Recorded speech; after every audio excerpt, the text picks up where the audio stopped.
If you were in a life or death situation, I would eat it. This is an embarrassing story, but I'm gonna tell it. So I put one of those in the microwave. Good on them.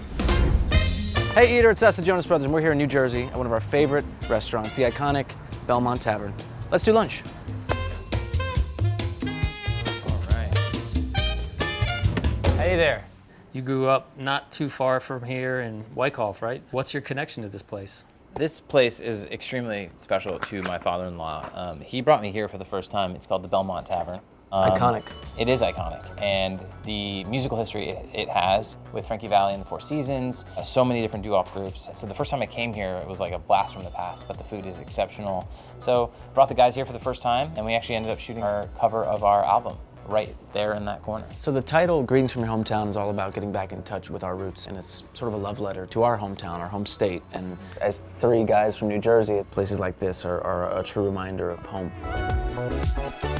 Oh man, there's so many things. Well, the chicken Savoy is, Stretch's famous chicken Savoy. It's kind of like world known at this point. And then the long hots are my favorite. I got tricked into eating them by my father-in-law the first time I came here, and it like rocked my world. You guys can do the shrimp beeps. I'm going to do it. I will keep it away from you. I now shy away from shellfish because I am actually allergic to it. I'm gonna do the spaghetti, oil and garlic. Oh yeah, it's great. I'm gonna do that too. Classic. Everything on this menu is really, really special, and it's done really, really well. Yeah, I mean, come on. How's mine? How's mine? Yeah. Favorite food, favorite restaurants? You know, in our household, we eat a lot of Indian food. Bungalow in New York is top. It's incredible. Chef he just has a really inventive take on Indian cuisine. My wife and our daughter, who loves Indian food, are very tough critics, even though she's 3.5 years old. She's a very complex palate, and she ate everything off her plate. And I think you guys would agree because you guys actually wrote this on your site. Schmuck has the best martini in New York City right now. It's so good. I love the bar, it's so fun. But in LA, where we also call home, there's a place called Osteria La Buca. It's my favorite Italian restaurant in Los Angeles. Oh, it's delicious. Shout out Mama from Osteria La Buca originally. Osteria La Buca. Well, it's quite scandalous. Yeah. If you want to go deep on Reddit, there's a lot of lore there. Best food city. Let's Best say you food can't city. say New York. Oh my gosh. Can't say New York? Barcelona. Yeah, Barcelona. Or Mexico City. Mexico City's Contramar. and Mexico City Yeah. It is such a great city. It's so fun. Sorry, that's our dad. You guys? And this is Dateline. Sit down. Just kidding. Mexico City is incredible. Contramar is fantastic. I went back 2 days in a row and ordered the fish 3 times. It was like, I blew my mind. It was so good. Would you say, as a state, New Jersey is underrated or properly rated? Oh, I think that Jersey is often overlooked. One of the things that I always loved about growing up in Jersey is the diners, diner culture. We don't really have that in other states. I mean, a few, but like in California, for instance, that's not really a thing. Another Miami wreck, Boa Day.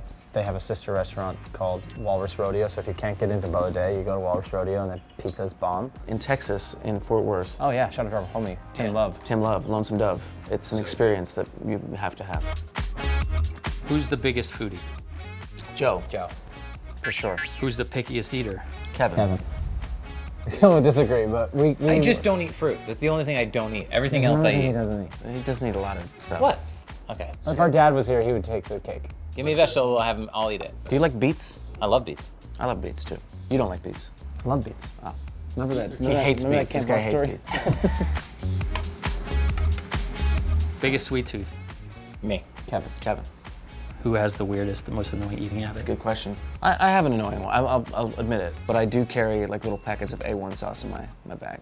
Touring, as much as we've toured, you end up in certain places and you can't find a great meal. It's either Buffalo Wild Wings, shout out Buffalo Wild Wings, always been there for us, or like Always. a dry chicken and broccoli from the venue or something. The A1 sauce just makes it taste a little bit better.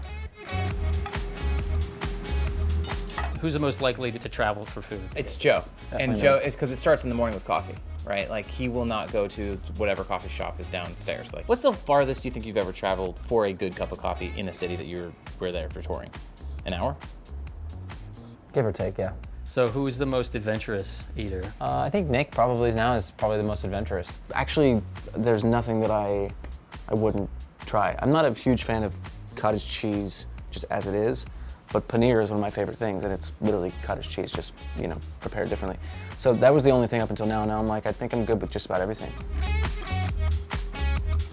So there's nothing that you've tried and you're just like, nah, I'm never gonna Jellied eel. Yeah, our first trip to the UK, jellied eel is like this canned war dish. It's a war dish. as it were. You know those. Anything with bananas in it, I'm not gonna eat it. But that's really it. It's the smell, it's the taste, it's also the texture. If you were in a life or death situation, I would eat it. Would you? If you had a food truck, what would you serve? I think it's time for Jonas Bagels to be a thing. I mean, we've been talking about it. A bagel truck with our name slapped on it would make sense. Guys from Jersey. Bagel sandwiches, pizza bagels. We can do mini ones, bring those back. Speaking of food, I'm now hungry. Let's do it. Let's do it. Here we go. Thank you. Plates for the salad. Oh, yes, ma'am. Thank you very so much. Oh wow, look at that. Ooh, all the beeps. That's great. Oh, the chicken is amazing. We're gonna need more table. That looks awesome. I'm gonna take a picture. This is great. Thank you. Thank you so much, again. So this is the house salad here. Long hots are they hot? Not to me. I love that. It's a spicy day for us. First restaurant meal you remember as a kid? Wow. Brownstone. Yeah, I was gonna say the brownstone. Wyckoff, New Jersey. I remember I always used to get a Shirley Temple there. They had this delicious, kind of similar chicken dish with some pasta that was spot on. It's closed right now. I just found this out, but it's definitely our first memory. It's like some pasta. My favorite thing, the shrimpy. So you want some? First fancy restaurant you splurged on?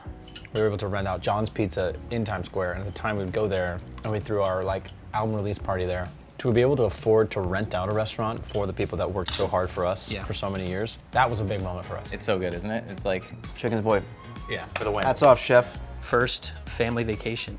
Probably we would take some summer vacations to Myrtle Beach. yeah. We'd get in our Ford Windstar, and we had this TV that had a built-in VHS player, and we would watch It's about this size. C-Spot Run. Big fat liar. Not liar, liar. Big fat liar. All blue. Big Fat Liar with Frankie Muniz. Yes. Paul Giamatti's best movie. No. Yeah. I mean, it is. We were obsessed with Super Smash Brothers. Like all weekend long, like all night long, surge. That chicken is incredible. It's so good. So you guys remember the first time you ever burnt anything in the kitchen? Oh, yeah. I don't remember the first time, but. This is an embarrassing story, but I'm gonna tell it. Chick-fil-A sandwich, but I didn't know that the inside was the aluminum part, because on the outside it's just paper.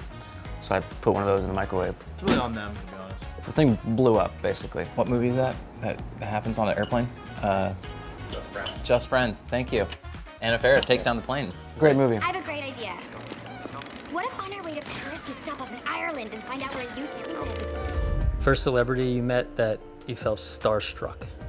John Mayer. That album, Room for Squares, and especially the song 3x5, was a very, very important song for me. It was the first time I understood like metaphor in music and song. Derek Jeter. I think I met him at Rayo's in New York, actually. Long, long time ago. Massive baseball fan, massive Jeter fan. Post-show fast food you can all agree on? We actually wrote a song about it. Back in the day, we would always not be able to go to bars or go hang out, but we would go to a place called Waffle House. It was always open late, and there's always a booth there waiting for you with steak and eggs, waffles, obviously. So it was important to us, and it kind of, it meant a lot about where we had started and what we saw on the journey on the road. All right, so your tour just started. Yes. What do your tour riders look like? It's changed over the years. Now I always have things for my entire family. So anytime that they show up and make sure there's food. I always have hummus now in a vegetable plate, not a fruit plate, in a vegetable plate. Pretty good coffee setup, travel coffee setup. A healthy sized bottle of 1942 tequila, some Coors Lights, a balance of healthy and unhealthy snacks. This is nostalgic for us, but we all have in our separate dressing rooms. Ants on a Log, which is celery stick, usually peanut butter, but almond butter with raisins on top. We're 20 years doing this. We feel quite young, and we're so grateful for that. We're still doing this after all these years, and we wanted to create a body of work that nodded to some of the music that we listened to growing up. The simplicity of those special moments of just being family. It's comfort music, and we hope it's comfort music for you guys, similar to the comfort food we're having today. How was the meal, guys? Fantastic. Chicken Savoy, once again. To for take the it win. with us to go. Well, thank you guys for sharing your favorite Thank you foods. so much. Lunch is on us. Oh, thanks, guys. Thank you. By the way, it's Eater's 20th anniversary as well. Hey, look at that. Happy birthday, Eater. Thank you guys. Thanks, everyone.